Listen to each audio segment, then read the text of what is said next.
Muhammad Al-Fatih, sang penakluk Konstantinopel. Kelahiran seorang pemimpin besar. Di sebuah zaman yang penuh dengan ketidakpastian dan pergeseran kekuasaan, lahir seorang anak yang kelak akan mengubah peta sejarah dunia. Muhammad II, yang lebih dikenal dengan gelar Muhammad Al-Fatih, adalah sosok pemimpin yang membawa perubahan besar dalam sejarah dunia Islam dan Eropa. Lahir pada 30 Maret 1432 di kota Edirne, yang saat itu menjadi ibu kota sementara Kekaisaran Utsmaniyah, Muhammad Al-Fatih dibesarkan dalam lingkungan yang penuh dengan harapan dan persiapan untuk masa depan yang gemilang. Ayahnya, Sultan Murad II, adalah seorang pemimpin yang bijaksana dan sekaligus pemenang banyak pertempuran, namun menyadari bahwa dunia sedang berubah.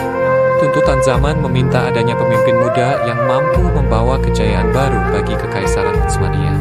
Sejak kecil, Muhammad Al-Fatih sudah dipersiapkan untuk menjadi seorang pemimpin besar. Ia diberikan pendidikan yang luas, baik dalam ilmu agama, sejarah, sains, hingga seni perang.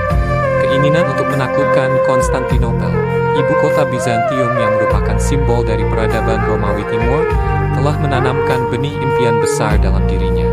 Baginya, penaklukan kota ini bukan sekadar memperluas wilayah, tetapi juga sebagai langkah penting dalam mewujudkan ambisi besar bagi umat Islam dan menandai sebuah era baru bagi dunia. Namun, perjalanan menuju pencapaian tersebut tidak akan mudah, karena Konstantinopel bukan hanya sebuah kota besar, tetapi juga simbol keagungan yang telah bertahan lebih dari 1000 tahun. Awal mula ambisi, penaklukan Konstantinopel. Konstantinopel adalah kota yang sangat strategis. Terletak di antara dua benua, Eropa dan Asia, serta di jalur perdagangan yang menghubungkan Laut Hitam dengan Laut Marmara. Kota ini adalah pusat kekuasaan dan perdagangan penting di dunia saat itu. Selain itu, Konstantinopel adalah lambang dari kejayaan Kekaisaran Romawi Timur, yang telah bertahan lebih dari 1000 tahun setelah runtuhnya Kekaisaran Romawi Barat. Kota ini dilindungi oleh tembok yang sangat kuat, dengan pertahanan alam yang membuatnya hampir tak tertembus. Dalam sejarahnya, Konstantinopel hanya pernah jatuh beberapa kali, dan itu pun dengan harga yang sangat mahal.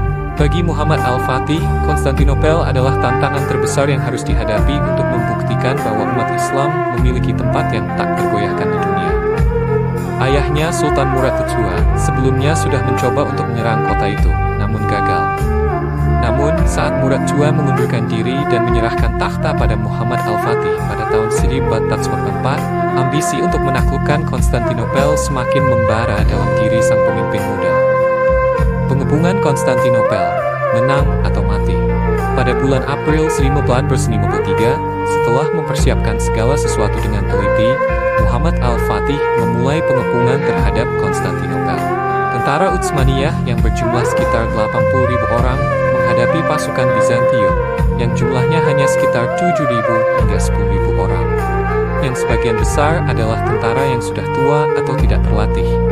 Namun, pasukan Bizantium memiliki keuntungan dalam hal pertahanan, dengan tembok-tembok kota yang sangat kokoh dan pasokan makanan yang relatif cukup. Al-Fatih mulai mengepung kota dengan memblokade jalur-jalur pasokan, baik melalui laut maupun darat, dan menggunakan meriam raksasa yang telah dipersiapkan. Meriam ini yang dirancang oleh ahli senjata Hungaria bernama Urban, memiliki daya tembak yang sangat besar dan mampu menembus tembok-tembok kota yang telah ada sejak zaman Romawi. Pengepungan dimulai dengan pelontaran batu besar dari meriam, yang membuat tembok-tembok Konstantinopel mulai retak. Namun, Konstantinopel tetap bertahan dengan gigih. Pada saat yang sama, pasukan Utsmaniyah juga menghadapi tantangan berat lainnya. Laut di sekitar Konstantinopel dijaga ketat oleh armada Bizantium, yang menghalangi pasukan Utsmaniyah untuk mendapatkan pasokan makanan dan senjata dari luar. Namun, Al-Fatih dengan cerdik memerintahkan pembangunan sebuah jalur kayu besar yang digunakan untuk memindahkan kapal-kapal besar melintasi daratan. Ini adalah langkah yang sangat berani dan tak terbayangkan, karena kapal-kapal tersebut sangat berat dan besar. Tetapi Muhammad Al-Fatih yakin bahwa itu adalah satu-satunya cara untuk memotong jalur pasukan musuh dan mengepung Konstantinopel dari segala arah. Sementara itu, Al-Fatih terus berusaha untuk memecah belah pertahanan Bizantium dengan menawarkan perdamaian dan memberikan kesempatan ke kota untuk menyerah tanpa pertumpahan darah. Namun, Kaisar Konstantinus II yang memimpin Bizantium saat itu menolak tawaran tersebut. Percaya bahwa mereka dapat bertahan lebih lama akan datang bantuan dari negara-negara Eropa Barat. Namun, harapan itu tidak terwujud. Eropa Barat tidak memberikan dukungan yang cukup, dan pasukan Bizantium semakin terdesak. Puncak pertempuran, 29 Mei 1453. Setelah pengepungan berlangsung hampir 2 bulan, Theodulf mengambil Muhammad Al-Fatih melancarkan serangan besar-besaran yang akhirnya menembus pertahanan terakhir Konstantinopel. Tembok-tembok yang kokoh akhirnya runtuh di bawah tekanan meriam Utsmaniyah yang tak terhentikan. Pasukan Utsmaniyah yang begitu terorganisir akhirnya memasuki kota dan menyerbu pertahanan terakhir Bizantium. Meskipun pasukan Konstantinopel bertahan mati-matian, kekuatan pasukan Utsmaniyah yang jauh lebih besar dan persenjataan yang lebih canggih membuat mereka tak berdaya. Kaisar Konstantinus Thiads, yang dikenal sebagai pemimpin yang sangat berani, berjuang hingga titik darah penghabisan untuk mempertahankan kota. Tetapi pada akhirnya ia jatuh di medan perang, tak jauh dari pintu gerbang Konstantinopel. Setelah penaklukan tersebut, Muhammad Al-Fatih memasuki kota dan menaklukkan Konstantinopel. Kota yang telah menjadi simbol keagungan dunia Kristen selama lebih dari 1000 tahun akhirnya jatuh ke tangan umat Islam. Muhammad Al-Fatih, yang dikenal sebagai seorang pemimpin yang bijaksana dan berhati mulia, tidak membalas dendam atas perlawanan terakhir yang terjadi. Sebaliknya, ia memerintahkan agar penduduk kota yang masih selamat diperlakukan dengan baik. Ia juga mengizinkan para pendeta dan warga Kristen untuk menjalankan ibadah mereka dengan bebas, sebagai tanda toleransi dan kebijakan yang bijaksana. Membangun peradaban baru, Istanbul. Setelah penaklukan, Muhammad Al-Fatih menamai kota itu Istanbul, yang berarti kota, sebuah simbol dari perubahan besar dalam sejarah. Ia segera memulai pembangunan kembali kota dan menjadikannya sebagai ibu kota baru Kekaisaran Utsmaniyah. Salah satu langkah pertama yang diambilnya adalah mengubah Hagia Sophia, gereja terbesar di dunia Kristen pada saat itu, menjadi masjid.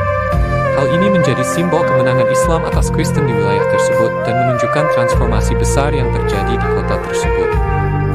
Selain itu, Muhammad Al-Fatih juga memulai serangkaian pembangunan infrastruktur di Istanbul, termasuk pembangunan masjid-masjid besar, sekolah, rumah sakit, dan pasar. Di bawah pemerintahannya, Istanbul menjadi pusat kebudayaan dan peradaban Islam, di mana ilmu pengetahuan, seni, dan arsitektur berkembang pesat. Ia mendukung kemajuan dalam bidang sains, filsafat, dan seni, serta mendorong pertukaran budaya antara dunia timur dan barat. Warisan dan pengaruhnya dalam sejarah penaklukan Konstantinopel oleh Muhammad Al-Fatih memiliki dampak yang sangat besar, baik dalam sejarah Islam maupun Eropa. Dengan jatuhnya Konstantinopel, dunia Kristen kehilangan simbol besar dari kekuasaannya, dan dunia Islam mendapat pengakuan sebagai kekuatan besar yang mampu menggulingkan kekaisaran kuno. Peristiwa ini juga memicu perubahan besar dalam jalur perdagangan, karena perdagangan antara Eropa dan Asia terganggu, yang pada gilirannya memicu penjelajahan besar oleh negara-negara Eropa yang akhirnya menemukan benua Amerika. Namun, warisan Muhammad Al-Fatih lebih dari sekadar kemenangan militer. Sebagai pemimpin, ia dikenal karena kebijaksanaannya dalam memerintah. Ia memimpin Kekaisaran Utsmaniyah dengan adil dan bijaksana, dan menjadikan Istanbul sebagai pusat peradaban Islam yang kaya akan ilmu pengetahuan, seni, dan budaya.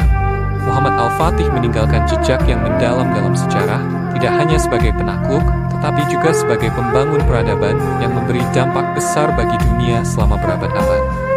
Penaklukan Konstantinopel oleh Muhammad Al-Fatih menandai akhir dari satu era dan permulaan era baru. Bukan hanya bagi Kekaisaran Utsmaniyah, tetapi bagi dunia Islam dan sejarah peradaban manusia. Kisah hidup dan pencapaiannya adalah bukti nyata bahwa dengan visi yang jelas, kepemimpinan yang bijaksana, dan keberanian yang besar, seseorang bisa mengubah jalannya sejarah dunia.